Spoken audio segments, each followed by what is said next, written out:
here to discuss the so-called flying saucers. The Air Force interest in this problem has been due to our feeling of an obligation to identify and analyze to the best of our ability anything in the air that may have the possibility of threat or menace to the United States.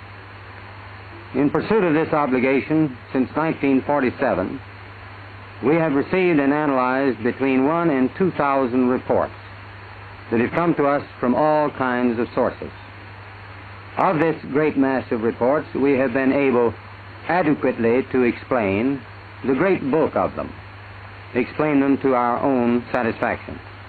We've been able to explain them as hoaxes, as erroneously identified friendly aircraft, as meteorological or electronic phenomena, or as light aberrations. However, there have been a certain percentage of this volume of reports that have been made by credible observers of relatively incredible things. It is this group of observations that we now are attempting to resolve. Our basic difficulty in dealing with these is that there is no measurement of them that makes it possible for us to put them in any pattern that would be profitable for a deliberate, custom sort of analysis to take the next step. We have, as of date, come to only one firm conclusion with respect to this remaining percentage, and that is that it does not contain any pattern of purpose or of consistency that we can relate with to any conceivable threat to the United States. We can say that the recent sightings are in no way connected with any secret development by any agency of the United States.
At the time of the explosion, we were wearing Polaroid welder's glasses. They were so dark that even the tropical sun showed through them as nothing more than a vague pinpoint of light. Even then, the explosion, when eventually it came, was so bright that it had the same effect as if night had been turned into day. A few seconds later, when it was safe to take off our glasses, we looked out towards the target and saw a vast ball of fire.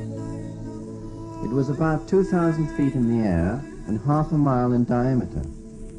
This fire, which generated almost 10 million degrees of heat, began rocketing up into the heavens at a speed of something like 20,000 feet a minute.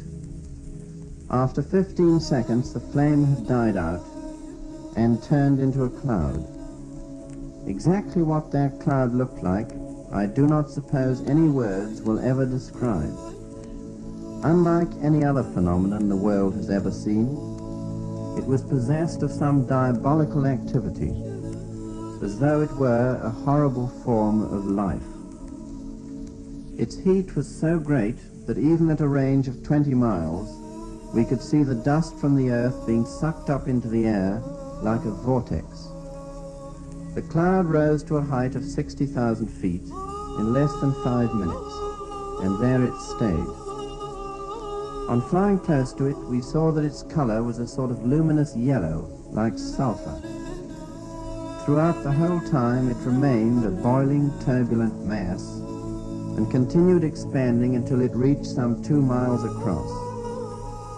We knew from what we had been told that its activity would destroy anything that came within its reach, and therefore we stayed out of range some 5 or 6 miles away.